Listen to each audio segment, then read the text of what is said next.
Hello, sports fans. Jim Sproul here with Michael Dugan, and we are VIP Sportsnet. Today, we're looking at the NFL games for Week 3, and right off the bat, let's start off with them noon kickoff games, Michael. We're going to be looking at the 0-2 Bengals traveling to the 2-0 Buffalo Bills. Yeah, you would think in the past Cincinnati would have a really good odds of winning against against the Buffalo Bills, but not this year. No. I believe the Bears are actually favored by 6 on the points. The Bills are favored by 6. Yes. Andy Dalton not being his normal self. He's thrown for 729 yards, 4 touchdowns, and 1 interception. Josh Allen rocking 2 touchdowns, but he has 2 INTs for 507 yards. Yep. But the one thing that kind of stands out to me is the rushing per game. Okay. Buffalo's got 29. Rushing. Buffalo has 139. What they're averaging a game. And Cincinnati's averaging 29. Yeah, Bernard's their leading rusher. He's got 13 carries for 27 yards. That's not going to win, man. That is just not going to win in this league. And then you look at the points per game. Cincinnati averaging about 18. The Bills are averaging about 23. Yeah. So, the yards per game are about equal. But, I got to give it to Buffalo. I'm not riding this undefeated streak all the way because I still got to play a team called New England in that division. And Twice. So, I'm going with Buffalo. What about you, Jim? Well, I look at the offense for the Bengals.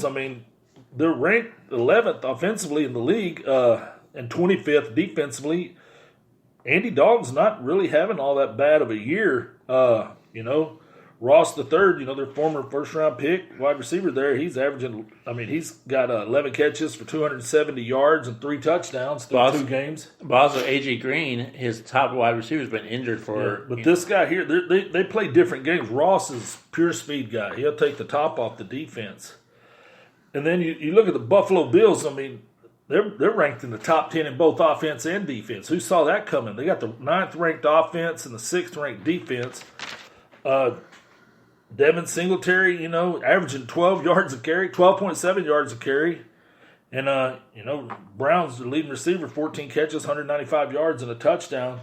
But I don't know how competitive this one's going to be.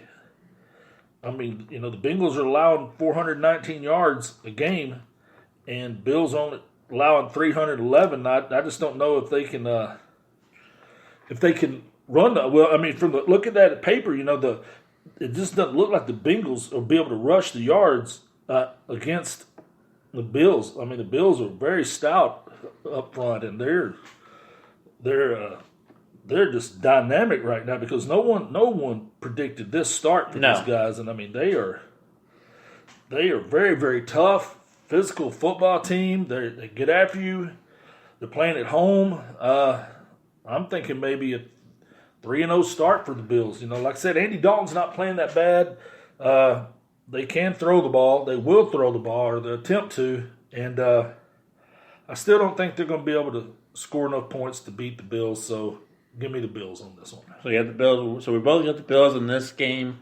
What other game would you like to start off with? Let's talk about the Lions and Eagles. Yeah, this one got some mild interest in it for me. Detroit is 8th in the league in offense and 27th in defense. You wouldn't think that with, Matt Patricia being the defensive coach by trade against the Eagles. Their offense I thought would be better than this. 14th ranked offense and defense ranked 22nd. So, if you mention the two teams, you think, the Eagles are going to swipe them, then, just run off with it. But when you start looking at it, they're pretty evenly matched. Yeah, but that Eagle game against the Falcons last week just really hurt them. Knocked the leading receiver out. Deshaun Jackson's out. Got a good rib shot hit on Carson Wentz. Yeah, so needs to go feet first when he. Yeah, it's not. They're not fully healed. I know that probably the next game the next day they probably met it with a rib doctor because everyone's ribs got hit pretty good. I am saying the Eagles in this game just because it's at home. They had a lot to prove. They got disillusioned at the last play, pretty much of the Falcon game with Julio Jones and that touchdown run. That was a backbreaker, wasn't it? Oh yeah, but I'm looking at wins. He's really not having a bad year. No, not at all. But neither is Stafford. He still has this normal interception. But that's He's a gunslinger, man. That's what you're going to get when you have a gunslinger like that. They're dead even on points a game against. It's a really dead-on game. Well, the Eagles average 6 more yards than they do. 6 more points. Because they average 26 points a game, and the Lions only average 20. But, it's kind of weird. It's like going to be late September, and it's still going to be about 88 degrees in Philly in that game. So it's going to be muggy, probably cramping going on. I'm just saying the Eagles. What do you say, I'm going with the Eagles, too, because I see this, the rushing game is just not good for the Eagles. They're averaging, 86 yards a game? That just don't sound like them, That's why we were talking earlier, maybe Adrian Peterson might be a good person to go, try to trade for. But their leading rusher, Jordan Howard's 14 yards, 14 carries for 62 yards.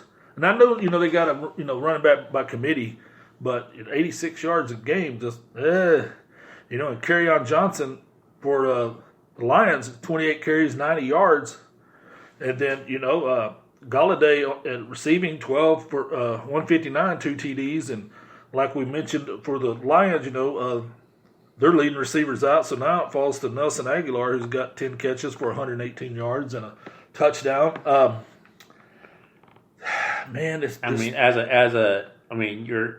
If you're in that Cowboy division, you kind of want to root for Detroit because if the Cowboys win, you're 3-0. They're 1-2, and remember, this is a team that a lot of the pundits, a lot of the scouts said had the best or second best, roster in the whole league as far as talent. And man, the injury bugs hit them, and they're. If they end up 1-2, say Monday morning 1-2, Cowboys are 3-0, and you still got 15 games to play. 13 games to play to catch up. But this one. Gosh, I think the Eagles are going to get their first loss here. I really do. The Lions get their first loss because the Eagles at home. I'm going to pick them. By no means is this going to be a cakewalk, or it shouldn't be, because when you got a quarterback like Matt Stafford who's a gunslinger like that, he's one play away from having them back in the game if they get down. This guy can launch it from anywhere on the field, and he will take chances. But I'm still going to go with the Eagles. And next game I think we're going to talk about is going to be the Jets and the Patriots.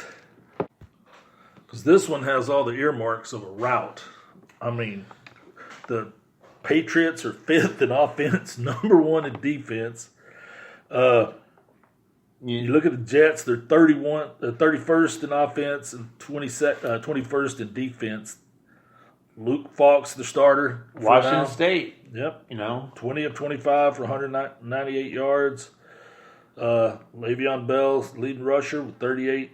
He played like a warrior out there. He 38 carries, 128 yards, and Crowder had has 18 catches for 139 yards, but. You look over here and you see Tom Brady, with his 44 of 64 for 605 yards in 2 games and 5 touchdowns. Sony Michel's carrying the ball okay. The running back from Georgia, he's got 97 yards on the season and 1 TD. And Philip Dorsett's actually their leading receiver, 7 catches for 134 yards. You watch that. I'm thinking about the Jets. You watch that game Monday night, and they just look ugly. Granted, they didn't have a quarterback because of his mono issue, which is a high school thing, but, back in the day.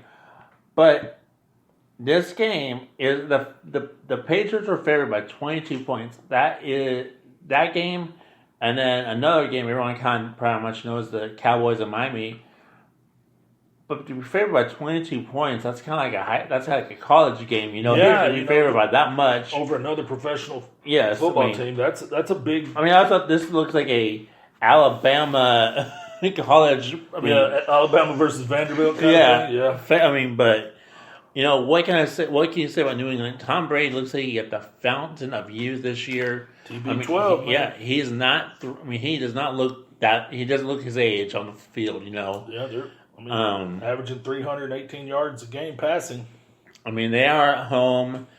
I mean, I'm picking New England. I pretty much hope you're picking New England. Well, I mean, anybody is, but you just wonder how ugly this could be because the Patriots only allowing 37 yards rushing. But that's misleading because, you know, they've been on top of people so fast, you know, that everybody's had to abandon the run and start passing to try to get back in the game.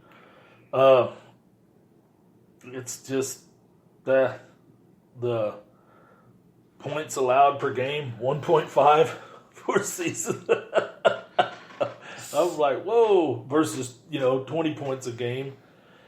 Oh, man, it just has the earmarks for a bad day. You know, it's going to be a shellacking. But hopefully, the Jets can come out here not any more banged up than they are. Mm-hmm. I mean, they're Trevor Siemian, their backup quarterback's already gone for the year, and hopefully they'll get Darnold back next week and be ready to go. But I guess they're going to, they'll just have to come out there and try to shorten the game if they, get the ball, run the ball, keep the chains moving, keep Brady and that Patriots offense on the sidelines over there, and just try to run some kind of ground game and just chew up the clock and limit the possessions that the Jets have. I mean, that's pretty much the only way they can do this to keep this from becoming laughable. But don't get anything wrong with that defense either for New England. New England held, remember, the Steelers. Yes. A healthy Steelers to 3 points. Yes.